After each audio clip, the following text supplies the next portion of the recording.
আসসালামু আলাইকুম, সবাই ভালো আছেন? আলহামদুলিল্লাহ, আমিও ভালো আছি। আমি চালের রুটি নিয়ে আসলাম। দেখছেন আমার রুটিটা কত নরম হয়েছে। আমি আজকে যেভাবে দেখাবো ঠিক এভাবে, যারা পারেন না চালের আটা করতে, ঠিক গুঁড়া মানে ঠিক এভাবে করবেন, তাহলে অবশ্যই আমার রুটির মতো এরকম পারফেক্ট হবে রুটি। আমার প্রত্যেকটা রুটি ফুলেছে। আমি এখানে এগুলা আপনাদেরকে পরিবেশন করে প্রথমেই দেখাইলাম। আমি একটা বাটি নিছি, এই বাটিতে 3 বাটি পানি দিয়ে দিলাম। 3 বাটি পানি দিয়ে দিলাম। স্বাদ মতো লবণ দিয়ে দিব। এখানে লবণ দিয়ে ঢাকনাটা দিয়ে দিলাম। পানিটা একটু গরম হয়েছে আর আমি আবার ঢাকনাটা উঠাইয়া একটা কাঠির সাহায্যে ভালো করে নাড়লাম। পানিটা একদম ফুটে আসছে আর আমি এখানে 3 বাটি গুঁড়া দিয়ে দিছি, চালের গুঁড়া। আমি এটা ভালো করে সিদ্ধ করে নেব। এরকম অবস্থায় আমি প্রায় আপনার এখানে রাখবো 10 মিনিটের মতো, এই চুলাটা কমায় দিয়ে।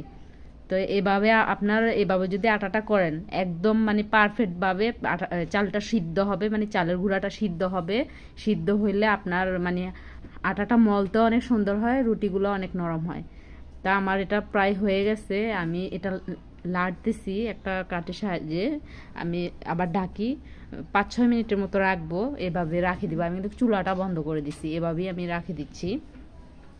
তারপর আমি একটা বড় ডিশের ভিতরে এটা ঢেলে নিলাম। ঢেলে একদম মেলে দিছি। দেখছেন এটা ঠান্ডা হয়ে যাবে, বেশি ঠান্ডা করতে দিব না। আমি যেরকম ঠান্ডা হইলে আমি এটা মলতে পারবো, ঠিক এরকম হইলেই আমি এটা মলবো।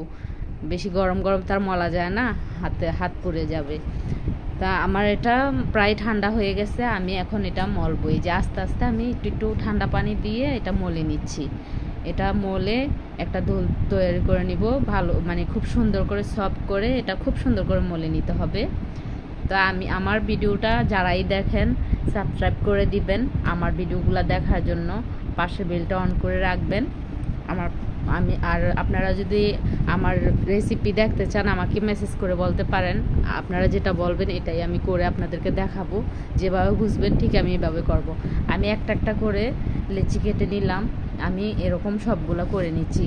আমি খুব ভালো করে এটা মলে নিচ্ছি, কিন্তু মলে নিয়েছি। এখন লেচিগুলো কেটে নিচ্ছি। লেচিগুলো কেটে আমি এরকম করে সবগুলো এরকম করে তারপর আমি এখানে রুটিগুলো বানাবো।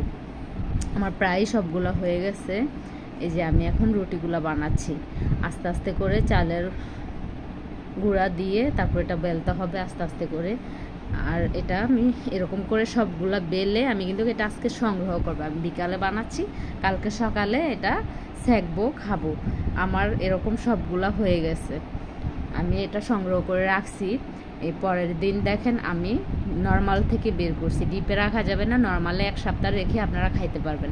আমি এখানে তাওয়া বসাই দিয়েছি চুলার উপরে। আমি এখন রুটিটা ছেঁকে নিচ্ছি। আমার রুটিটা কীরকম ফুলতেছে আপনারা দেখবেন। মাশাআল্লাহ দিলে আমার প্রত্যেকটা রুটি খুব সুন্দর করে ফুলছে এবং কি খুবই সফট হয়েছে। আমার রেসিপিটা দেখে অবশ্যই আপনারা আমাকে জানাবেন। আপনারাও যদি এরকম বানান অবশ্যই জানাবেন আপনাদের রুটি ফুলছে কিনা। অনেকের কিন্তু সিদ্ধ মানে আতপ চালের গুঁড়ার রুটি ফুলে না। সবাই ভালো থাকবেন। আল্লাহ হাফেজ।